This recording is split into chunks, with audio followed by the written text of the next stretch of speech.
So our military recruitment is down 25%.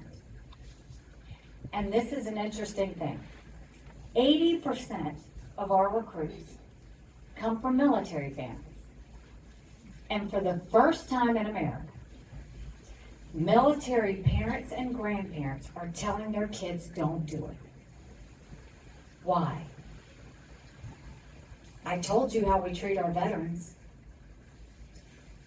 And then, do you think we're having the backs of our military right now? We're not.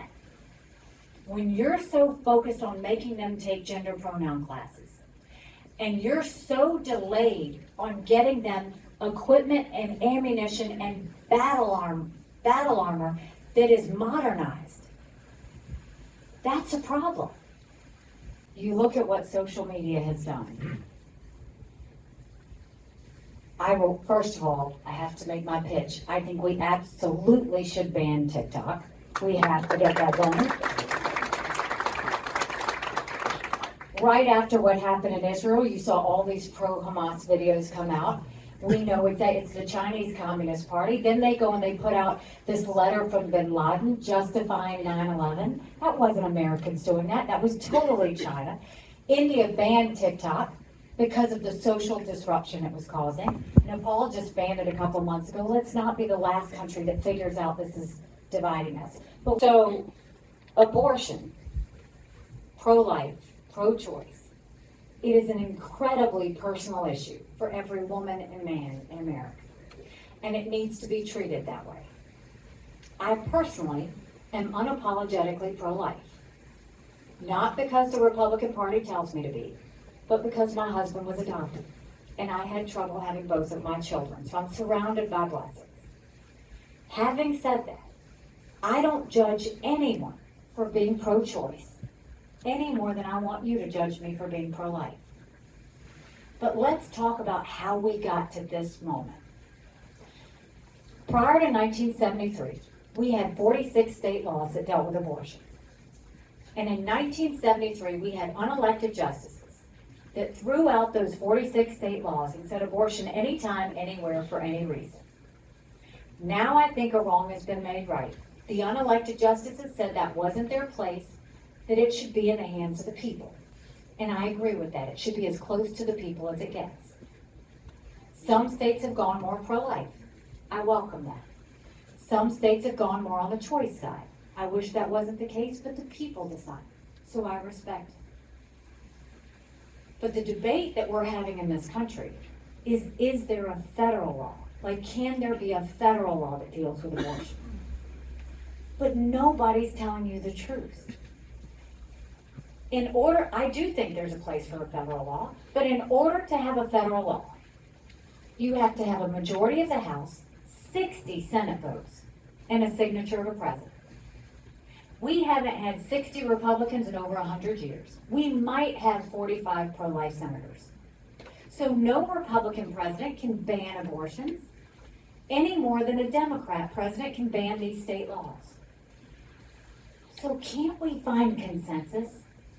Can't we all just agree to ban late-term abortions? Can't we all agree to encourage adoptions and good quality adoptions? Can't we all say that doctors and nurses who don't believe in abortion shouldn't have to perform them? Can't we say that contraception should be accessible? And can't we say that no state law should say to a woman who's had an abortion that she's going to jail or getting the death penalty? Let's just start there. I am not going to demonize this issue. We have to humanize this issue. I had a roommate in college who was raped. I wouldn't wish on anyone to go through what she went through wondering if she was pregnant. Everybody has a story. Be respectful of their story. Democrats have tried to put fear in women on this issue. Republicans have used judgment. This is too personal to have fear or judgment, because our overall goal should be, how do we save as many babies as possible and support as many moms as possible? That's always going to be my goal. That's the way I'll deal with it. Teachers are saints, because think about what's put on them right now. They have to be the guidance counselor, the nurse, the parent, the pastor, the teacher, and oh, by the way, they have to teach to a test. That's why we see so many teachers leaving the jobs. All they want to do is do what they went to school to do, which is teach kids how to do these basic subjects. They don't want to be all things to all these kids. But when you talk about that, in South Carolina, we had an issue. I grew up in the rural area that didn't have much. So when I was governor, I wanted to find a way, how do we lift up those rural challenged areas without bringing up those good educated areas that we didn't want to change? And so I jumped in, and on top of the reading remediation that we did, I went and really started looking in on the funding formula. And what I found is the Department of Education, they go to these states and they say, if you teach this, we'll give you this much money. If you teach this, we'll give you this much money. If you teach critical race theory, we'll give you this much money. So what happened is the states are now teaching to the money instead of focusing on what we want our kids to learn. That's why when I said we're going to take those federal programs and send them down to the states, because if we do that, we can tailor it better to each state instead of having the feds just treat everybody the same. Because rural challenged areas need more things like infrastructure. They've got to have certain, they may not have internet, or they may not have some other things. So you've got to, but if a governor knew that, if you gave it down and you gave it to the governor and the legislature, they would know every area of what they needed and how they needed it. Now the other side of it is, I strongly believe that parents should be able to educate their kids in whatever school they should.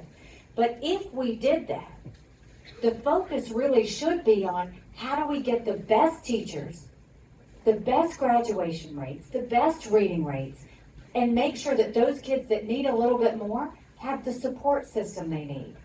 Because in my town, a lot of them had two parents that were working.